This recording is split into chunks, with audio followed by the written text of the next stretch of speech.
Hello friends, welcome to ஃபோர்காட். இப்போ நம்ம என்ன பார்க்க போகிறோம்னு பார்த்தீங்கன்னா, இப்போ இதில் பார்த்தீங்கன்னா இன்றைக்கி காலையில் ஃபோர்காட்டோட பிளான் டீட்டெயில்ஸ்னு சொல்லி ஒன்று கொடுத்துருக்காங்க. ஸோ அதில் நான் பார்த்த ஒரு சில விஷயங்களை பற்றி மட்டும் இந்த வீடியோவில் பார்க்கலாம். ஃபுல்லாக பார்த்தோம்னா டென்ஷன் ஆகிடுவீங்க. ஸோ ஒரு சில விஷயத்தை மட்டும் நம்ம பார்ப்போம், சரிங்களா? ஓகே.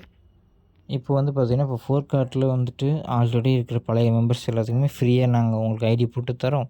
இதுக்கப்புறம் நீங்கள் ஒர்க் பண்ணி நீங்கள் இதில் ஏர்ன் பண்ணி வித்ட்ராவல் போட்டு எடுத்துக்கோங்க அப்படிங்கிற மாதிரி சொல்லியிருந்தாங்க. இப்போ இந்த பிளான் டீட்டெயில்ஸை பார்க்கும்போது நமக்கு இதில் வித்ட்ராவல்னு சொல்லி நம்ம போட்டோம்னா நமக்கு பெருசாக ஒன்றும் வராது. அதை பற்றி தான் நம்ம இந்த வீடியோவில் பார்க்க போகிறோம், சரிங்களா? ஓகே. இதில் பார்த்திங்கன்னா கவர்மெண்ட்டுக்கிட்டேருந்து எல்லா லீகல் சர்டிஃபிகேட்டும் வாங்கியிருக்காங்களாமா. அந்த சர்டிஃபிகேட்டோட நம்பர்லாம் கொடுத்துருக்காங்க, சரிங்களா? ஓகே. இப்போ நம்ம ஃபோர்காட்டில் நம்ம ஒரு மெம்பர்ஷிப் பிளான் எடுக்கிறோம் அப்படின்னா 3250 ரூபா நம்ம காசு கட்டி தான் ஜாயின் பண்ண முடியும். அதில் 3000 ரூபாய் நமக்கு ரீஃபண்டுன்னு சொல்லி சொல்கிறாங்க. அது ரீஃபண்ட் வேலெட்னு ஒரு வேலெட் இருக்கும். ஸோ அதில் பார்த்திங்கன்னா அந்த அமௌண்ட் நமக்கு ஆட் ஆயிரும், சரிங்களா? அது போக நம்ம ஃபோர்காட்டில் ஏதாவது ப்ராடக்ட் வாங்குகிறோம் அப்படின்னா அது 5% 30% வரைக்கும் நமக்கு டிஸ்கவுண்ட் கொடுப்போம் அப்படிங்கிற மாதிரி சொல்லியிருக்காங்க, ஓகேங்களா? ஸோ இதில் ஜாயின் பண்ணுற எல்லாத்துக்கும் 9 டைப் ஆஃப் இன்கம் இருக்குது அப்படிங்கிற மாதிரி சொல்லியிருக்காங்க. அதில் ஒரு டைப் பார்த்திங்கன்னா கூப்பன் கோடுன்றாங்க. இந்த கூப்பன் கோடு வச்சு நம்ம என்ன பண்ணுறது அப்படின்னு சொல்லி பார்த்தோம் அப்படின்னா, நம்ம புதுசாக யாராவது சேர்றாங்க இல்லையா, ஸோ அவங்களுக்கு இந்த கூப்பன் கோடில் இருந்த அந்த அமௌண்ட்டை வச்சு நம்ம அவங்களுக்கு ஐடி போட்டு கொடுக்கலாம் அப்படிங்கிற மாதிரி சொல்கிறாங்க. கூப்பன் கோடை வித்ட்ராவல் பண்ணி எடுக்க முடியாது அப்படிங்கிறத சொல்லிட்டாங்க, ஓகேங்களா? சரிங்க. இப்போ பார்த்திங்கன்னா இந்த கூப்பன் கோடை தான் ஆக்டிவேஷனுக்கு மட்டும்தான் பயன்படுத்த முடியும், வேறு எதுவும் பயன்படுத்த முடியாதுங்கிற மாதிரி சொல்லியிருப்பாங்க. அடுத்தது இதில் இந்த கூப்பன் கோடு மூலமாக வர இன்கம், அதாவது இந்த referral bonus, binary bonus, level போனஸ்ன்னு சொல்லிட்டு எந்த ஒரு இன்கமும் இந்த கூப்பன் கோடை வச்சு நீங்கள் ஆக்டிவேஷன் பண்ணுறீங்க அப்படின்னா உங்களுக்கு அந்த 3 டைப் ஆஃப் இன்கமும் கிடைக்காது அப்படிங்கிறத சொல்லியிருக்காங்க. அடுத்து நம்ம அந்த வாட்ஸ்அப்லேருந்து நம்ம ஏர்ன் பண்ணுறோம் இல்லைங்களா, டெய்லி 100 ரூபா வருது பற்றியா? ஸோ அந்த 100 ரூபா அந்த இன்கம் நமக்கு ஒன்லி கூப்பன் கோடை மட்டும்தான் நமக்கு கன்வெர்ட் பண்ணி கொடுப்பாங்களாமா. மற்றபடி அதை வச்சு நம்ம வித்ட்ராவெல்லாம் நம்ம போட்டு எடுக்க முடியாது அப்படிங்கிறது ஓப்பனாகவே சொல்லிட்டாங்க இந்த பிடிஎஃப்பில், சரிங்களா? ஸோ இதில் இன்கம் டீட்டெயில்ஸ் பார்த்திங்கன்னா ஒருத்தர் ஜாயின் பண்ணுறவங்கம்மா ஃபஸ்ட்டு மாதம் 19,500 ரூபா ஒரு ஏர்ன் பண்ணுவாராம். அது எப்படி 19,500 ரூபா ஒருத்தர் 3,250 ரூபா கட்டி ஜாயின் பண்ணும்போது மொதல் மாதமே 19,500 ரூபா ஏர்ன் பண்ணுவார் அப்படின்னு சொல்லி பார்த்தோம்னா அவருக்கு 6 கூப்பன் கொடுத்துருவாங்களாமா. ஒரு கூப்பனோட வேல்யூ 3,250, மொத்தம் அவருக்கு 6 கூப்பன் கொடுத்துருவாங்களாமா. 6 கூப்பனோட வேல்யூ தான் 19,500ங்கிறது. அந்த 6 கூப்பன் வச்சுக்கிட்டு நம்ம என்ன பண்ணுறதுன்னு சொல்லி கேட்டிங்கன்னா, புதுசாக யாரையாவது நம்ம அதில் 6 கூப்பன் வச்சு 6 பேர்த்த நம்ம அதில் ஐடி போட்டு அந்த ஐடி போட்ட காசு அவங்ககிட்டேருந்து நம்ம வாங்கிக்கலாம் அப்படிங்கிற மாதிரி சொல்கிறாங்க. அந்த காசை கம்பெனிக்கு கட்ட தேவையில்லைன்னு சொல்லிட்டாங்க, சரிங்களா? ஓகே. அடுத்தது வரேன்.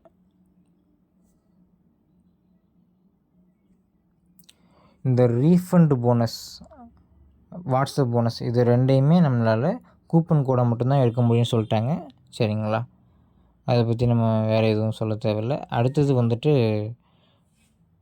19,500 உங்களுக்கு ஏற்கனவே கொடுக்கப்பட்டுள்ள 6 கூப்பன்களை பயன்படுத்தி நமக்கு கீழே ஒரு 3 பேர் நம்ம சேர்த்து விட்டுட்டோம். அதாவது நமக்கு கொடுத்து 6 கூப்பனை பயன்படுத்தி நம்ம 6 ஐடி போட்டுக்கலாம். ஆனால் நம்ம 3 பேர்த்த சேர்த்து விட்டுட்டோம் அப்படின்னாலே நமக்கு பார்த்திங்கன்னா 9,750 ரூபா வருமானமாக கிடைக்குமா. அந்த 9,750 ரூபா யார்கிட்டேருந்து கிடைக்கும்னா கஸ்டமர்கிட்டேருந்து தான், சரிங்களா? அவங்ககிட்டேருந்து நம்ம காசு வாங்கிக்க சொல்கிறாங்க, சரிங்களா? இது போக என்ன ஒரு இதுன்னா, கூப்பன் கோடை பயன்படுத்தி நம்ம 3 பேரை சேர்த்து விட்ட உடனே நம்ம 3,250 ரூபா நம்ம திரும்பி கம்பெனிக்கு காசு கட்டி டாப்அப் பண்ணணும் நம்ம ஐடியை அப்படின்னு சொல்கிறாங்க, சரிங்களா? அதாவது அந்த கஸ்டமர்கிட்ட நம்ம 9,750 ரூபா மொத்தமாக வாங்கியிருப்போம். அதுலேருந்து ஒரு 3,250 ரூபாய் நீங்கள் திரும்பி கம்பெனிக்கு கட்டி நம்ம ஐடியை வந்து டாப் அப் பண்ணி வச்சுக்கணும். அப்படி டாப் அப் பண்ணுறது மூலமாக நமக்கு ஒரு 6000 இன்கம் கிடைக்குன்றாங்க.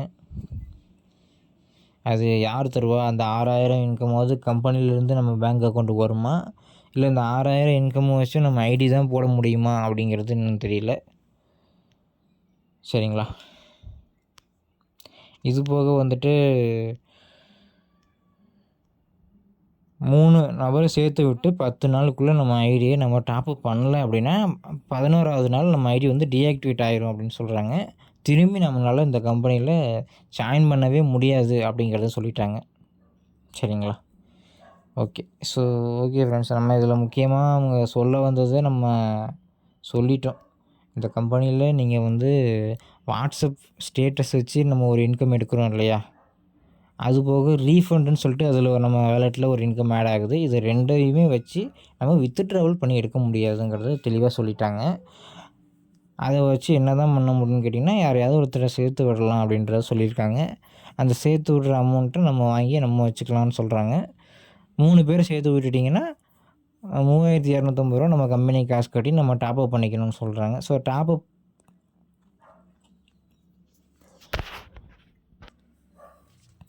நமக்கு ஃப்ரீயாக ஐடி போட்டு தரோன்னு சொல்லி கூட்டிகிட்டு வந்துட்டு நம்ம ஏர்ன் பண்ணுற அமௌண்ட்டை வச்சு ஆள் சேர்த்து விடுன்னு சொல்லிவிட்டு, ஆளை சேர்த்து விட்டதுக்கப்புறம் இப்போ நீ டாப்அப் பண்ணால் தான் கண்டினியூ பண்ண முடியும், இல்லைன்னா உன் ஐடி டீஆக்டிவேட் ஆயிரும், அப்போ இவ்வளோ நாள் நம்ம ஒர்க் பண்ணது வேஸ்ட் அப்படிங்கிற மாதிரி ரொம்ப அழகாக தெளிவாக சொல்லியிருக்காங்க. சரிங்களா? ஸோ இந்த கம்பெனியில் நான் யாரையும் சேர்த்து விட போகிறதில்ல. வர்ற அமௌண்ட்டை வித்ட்ராவல் மட்டும் பண்ணி எடுத்துக்கலான்னு இருக்கேன். வித்ட்ராவல் பண்ணுற அமௌண்ட்லேருந்து ஏதோ ஒரு அமௌண்ட்டை வச்சு இதே கம்பெனியில் ப்ராடக்ட் வாங்கிக்கலான்னு இருக்கேன் அப்படின்னு நினச்சி யாராவது இதில் இருக்கீங்க அப்படின்னா, அப்படி உங்களால் இதில் இருக்க முடியாதுன்றது இதில் சொல்லிட்டாங்க. சரிங்களா? நீங்கள் ஆள் சேர்த்து விடணும். ஆள் சேர்த்து விட்றதுலேருந்து ஒரு அமௌண்ட்டை திரும்பி கம்பெனி கட்டணும். கம்பெனி கட்டினா தான் உங்களுக்கு இதில் இன்கம், இல்லை அப்படின்னா உங்களுக்கு இதில் இன்கம் இல்லை அப்படிங்கிறத சொல்லியிருக்காங்க. ஓகேங்களா? ஆல்ரெடி கம்பெனி ஓனர் என்ன சொல்லியிருக்காரு ஒரு ஆடியோவில், யாராவது பாதிக்கப்பட்டிருக்கீங்களா? அப்படி இருந்தீங்கன்னா நாங்கள் உங்களுக்கு சப்போர்ட் பண்ணி தரோம்.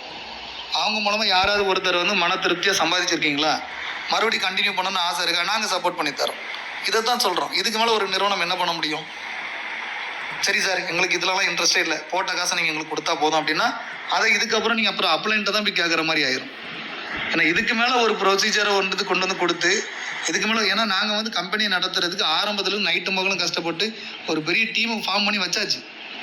ஸோ இன்றைக்கி நீங்கள் வந்து ஒரு குரூப்பை கிரியேட் பண்ணி அந்த குரூப்பில் ஒரு 50 பேர் 100 பேர் ஜாயின் பண்ணிவிட்டு அதில் ஒருத்தர் வந்து என்னென்னலாமோ பேசுவார். ஓகே ஃப்ரெண்ட்ஸ், சரிங்களா? ஸோ இதில் வந்து அவர் என்ன சொல்கிறாரு அப்படின்னு சொல்லி பார்த்தீங்கன்னா, நீங்கள் கட்டின காசை நீங்கள் வந்து உங்கள் அப்ளைன்ட்டு தான் போய் கேட்கணும் அப்படிங்கிறது அவர் ஒரு ஓப்பனாகவே ஒரு ஆடியோவில் சொல்லிட்டாரு. இப்போ இவர் கொடுத்துருக்க பிளானை வச்சு பார்க்கும்போது என்ன அதில் சொல்கிறாருன்னா, நீங்கள் ஒருத்தர் கூப்பன் கோடு வச்சு நீங்கள் ரெஃபர் பண்ணுறீங்கன்னா அவங்ககிட்டேருந்து நீங்கள் காசு வாங்கிக்கலாம், அதை நீங்கள் கம்பெனி கட்ட தேவையில்லைன்னு சொல்கிறாரு. ஸோ அதில் வந்து ஓப்பனாக என்ன சொல்கிறாருன்னா, நான் யார்கிட்டையுமே காசு வாங்கலை, எல்லாமே அவங்க அப்ளைன் தான் காசு வாங்குறாங்க அப்படிங்கிற மாதிரி அதில் தெளிவாக கொடுத்துட்டார். ஸோ இதுக்கப்புறம் யாராவது காசை கட்டிட்டு கட்டின காசு வரல, என்னைய ஃபோர்காட் ஏமாத்திருச்சு அப்படின்னு யாரும் சொல்ல முடியாது. என்னை சேர்த்து விட்டவர் ஏமாற்றிட்டாரு, ஏன்னா அவர்கிட்ட தான் நான் காசு கொடுத்தேன் அப்படின்னு தான் இதுக்கப்புறம் எல்லோரும் சொல்லுவாங்க. அப்படி சொல்கிற மாதிரி தான் பிளான் க்ரியேட் பண்ணியிருக்காரு. ரொம்ப என்ன சொல்கிறது, கம்பெனி மேலே 1% கூட தப்பு இல்லை, எல்லாமே அவங்க அப்ளைன் தான் பண்ணிட்டாங்க அப்படிங்கிற மாதிரி ரொம்ப தெளிவாக பிளானை வந்து டிசைன் பண்ணியிருக்காங்க. அப்போ இதில் யார் தான் சம்பாதிக்க முடியும் அப்படின்னு சொல்லி கேட்டிங்கன்னா, இதில் வந்துட்டு நல்ல ஆள் சேர்த்து விட்டு அந்த ஆள் சேர்த்து விட்ட அமௌண்ட்லேருந்து ஒரு அமௌண்ட்டை திரும்பி கம்பெனி கட்டி அப்படின்னு சொல்லிட்டு இருக்காங்க பார்த்தீங்களா, அவங்க தான் நல்லா சம்பாதிக்க முடியும். அவங்க எப்படிப்பா சம்பாதிக்க முடியும் அதில் அப்படின்னு சொல்லி கேட்டிங்கன்னா, அவங்க நிறைய பேர் ஆளை சேர்த்து விட்ருப்பாங்க. சரிங்களா? ஸோ நிறைய பேர் ஆளை சேர்த்து விட்றது மூலமாக அவங்க திரும்பி கம்பெனிக்கு டாப்அப் பண்ணுறாங்க, மறுபடியும் அவங்க சம்பாதிப்பாங்க, மறுபடியும் டாப்அப் பண்ணுவாங்க. ஸோ இது மூலமாக அவங்களுக்கு நிறைய டீம் வரும். ஆள் சேர்த்து விட்ட டீம் வரும்போது அவங்க வந்துட்டு கம்பெனியில் போய் ஏதாவது ப்ராடக்டை பர்ச்சேஸ் பண்ணுறாங்க அப்படின்னா, அந்த பர்ச்சேஸ் பண்ணுறதுலேருந்து ஒரு 10% அந்த அமௌண்ட் வந்து நம்ம அப்ளைனுக்கு வந்து அது போகுது. சரிங்களா? ஸோ இது மூலமாக இந்த ப்ராடக்டை பர்ச்சேஸ் பண்ணுறது மூலமாக நமக்கு ஒரு வருமானம் வேணும் அப்படின்னு நினச்சிங்க அப்படின்னா, நீங்கள் வந்து ஃபோர்கார்ட்டில் கன்டினியூ பண்ணிக்கலாம். மற்றபடி நான் ஆள் சேர்த்து விடலாம் எனக்கு விருப்பமே கிடையாது. எனக்கு ஏதோ நான் போட்ட காசு இதில் வந்தால் போதும்.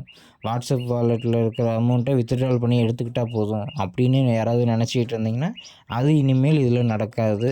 நீங்கள் ஆளும் சேர்த்து விடணும். ஆள் சேர்த்து விட்ட அமௌண்ட்லேருந்து வர கொஞ்சோண்டு அமௌண்ட்டை கம்பெனிக்கு திருப்பி மறுபடியும் கட்டணும். அப்படியே நீங்கள் இதில் ட்ராவல் பண்ணீங்க அப்படின்னா மட்டும்தான் இதில் உங்களால் இன்கம் எடுக்கவும் முடியும் அப்படிங்கிறது தெளிவாக ஒரு பிளானில் கொடுத்துட்டாரு.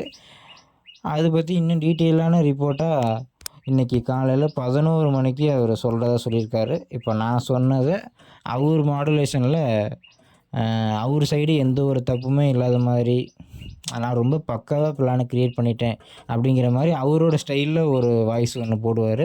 அது எப்படி இருக்குன்றது தான் நானும் கேட்கணும் அப்படின்றது வெயிட் பண்ணிகிட்ருக்கேன். ஏன்னா இவ்வளோ க்ளீனாக ஒரு பிளானை ரெடி பண்ணி அதை வந்துட்டு கொஞ்சம் கூட மனசு உறுத்தல் இல்லாமல் அது எப்படி வந்து பேச போகிறாரு அப்படிங்கிறது தான் கேட்குறதுக்காக வெயிட் பண்ணுறேன். அது எப்படி பேசியிருக்காரு அப்படின்றத நம்ம பார்த்து தெரிஞ்சுக்கலாம். இல்லை நான் சொன்னது ஏதாவது தப்பாக சொல்லியிருக்கேனா அப்படிங்கிறதையுமே அது ஆடியோ கேட்டால் தெரிஞ்சிடும். இல்லை நான் கரெக்டாக தான் புரிஞ்சு வச்சுருக்கேனா அப்படிங்கிறதையும் அந்த ஆடியோ கேட்டால் தெரிஞ்சிடும். ஓகே ஃப்ரெண்ட்ஸ், வேறு ஏதாவது முக்கியமான விஷயம் கம்பெனிலேருந்து விடுறாங்க அப்படின்னா நான் திரும்பி வீடியோவை போடுறேன். ஓகே.